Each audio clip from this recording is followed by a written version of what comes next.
When Elders See Too Much. The Spirit That Reads Us by Keteb Shuna. Now let me tell you something right off the bat. You may think you're clever.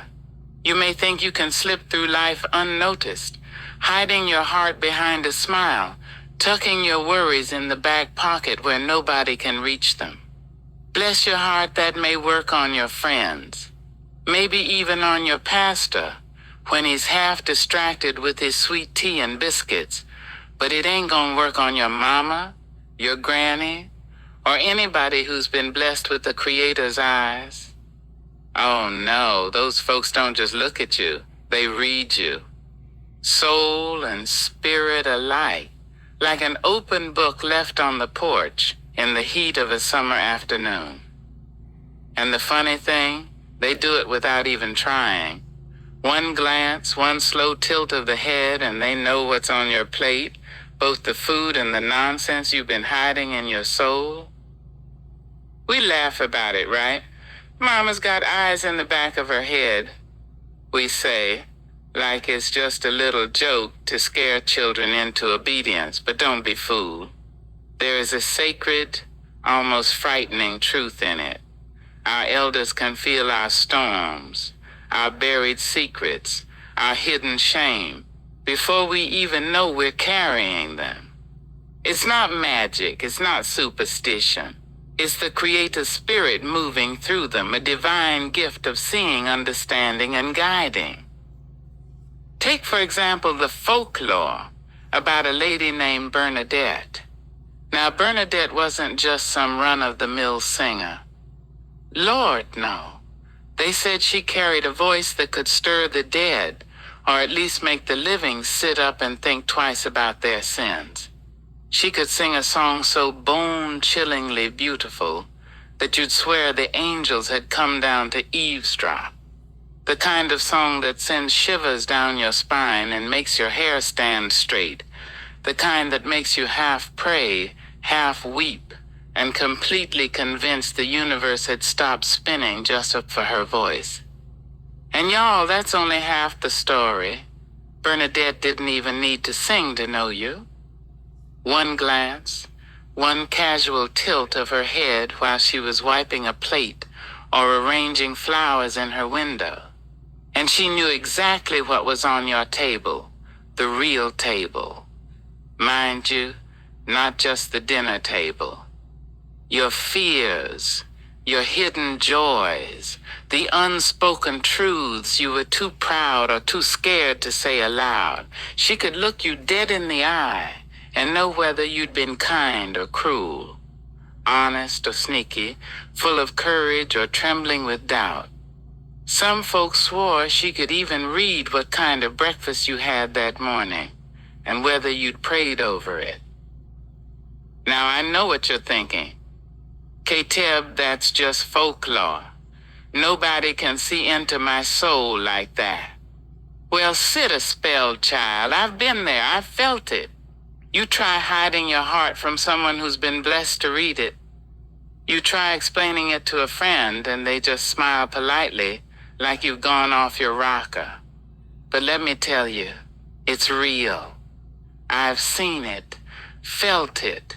And sometimes it's downright funny, like when your granny catches you sneaking cookies before breakfast. You try to act innocent, maybe humming a little tune, thinking, she can't see me, she's reading her Bible. But you're busted before the cookie crumbs even hit the floor. One look, one slow shake of her head, and you spill your soul without even meaning to. Bless her heart, she don't even have to say a word. One glance is all it takes. And it isn't just about catching mischief, no. The elders, the praying mothers and fathers, the grandmothers and grandfathers, that they see your pain too. They see it the way a willow tree senses the wind, long before it bends and sways. You may think you've tucked it away, locked it in the closet behind 100 excuses, but their spirit finds it. Gently, patiently, sometimes with a little playful teasing thrown in. I remember one afternoon sitting on the porch feeling all sorry for myself, thinking I'd been clever hiding my worries. My grandmother just rocked beside me, silent, her hands folded in her lap. I thought she was napping, but when I finally looked up, she said, "K-Teb, baby, you're trying to carry more than the Creator meant for one soul to hold. Don't make me call the angels down here." I swear that was all she said, and I knew she'd read every hidden thought I had since breakfast. I nearly toppled off that rocking chair trying to scurry away from my own guilt, and she just laughed a slow, knowing laugh that made me wish I could hide forever, but also wanted to tell her everything. And here's where the humor comes in, bless her soul. Some elders, especially Southern grandmamas, know just how to let you squirm and laugh at the same time. My granny used to catch me in the act of something I thought was clever, like trying to sneak an extra biscuit. She'd look me dead in the eye and say, "K-Teb, you might think you're slicker than a greased pig at the county fair, but honey, I see right through you." And she'd just chuckle and shake her head like she'd won some cosmic lottery. You try arguing, try protesting, but the truth is written all over your face.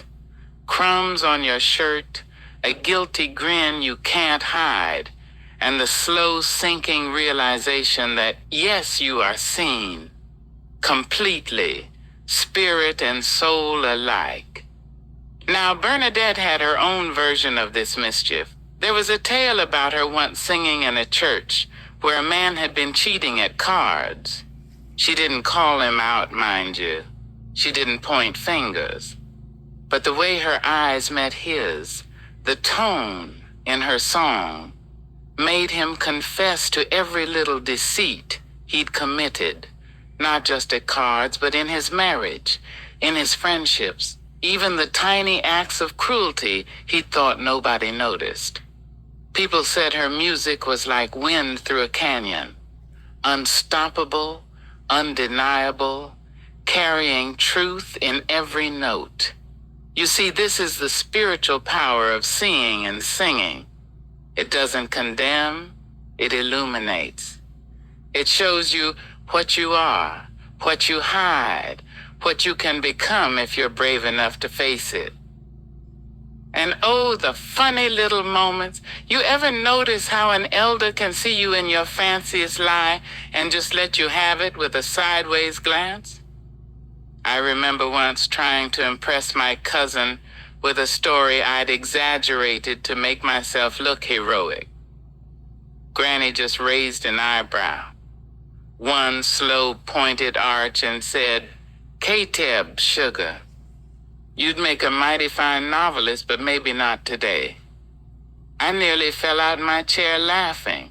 That's right, she let me stew in my own silliness and laughed at it all at the same time. Spirit reading with a side of sarcasm. That's the Southern way, I tell you. And here's a little secret the elders have, one I've come to call seer, because that's exactly what they are. Seers of spirit, heart, and soul.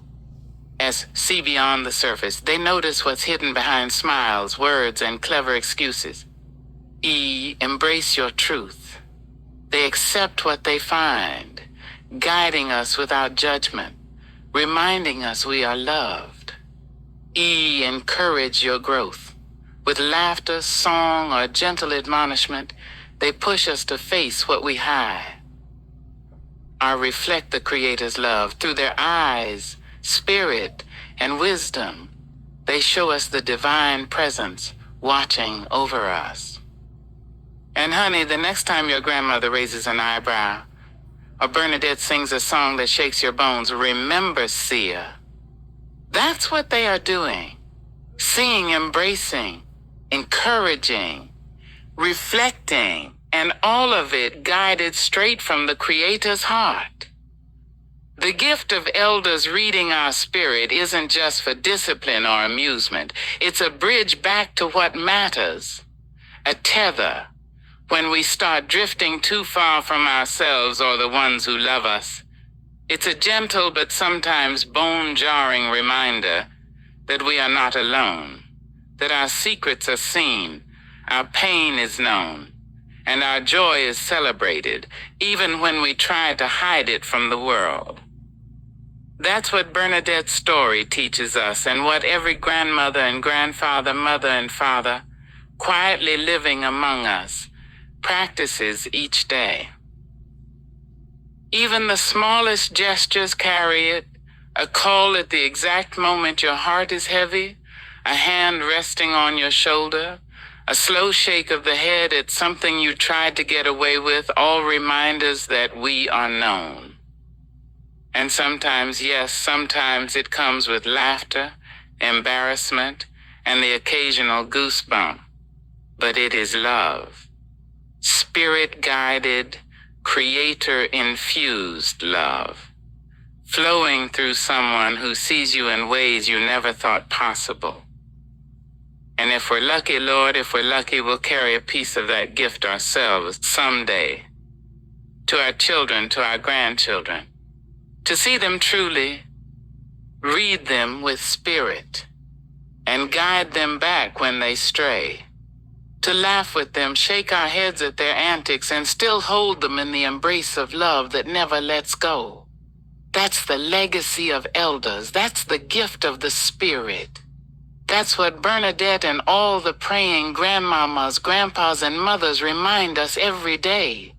The Creator sees, and through those gifted with Spirit, we are seen too.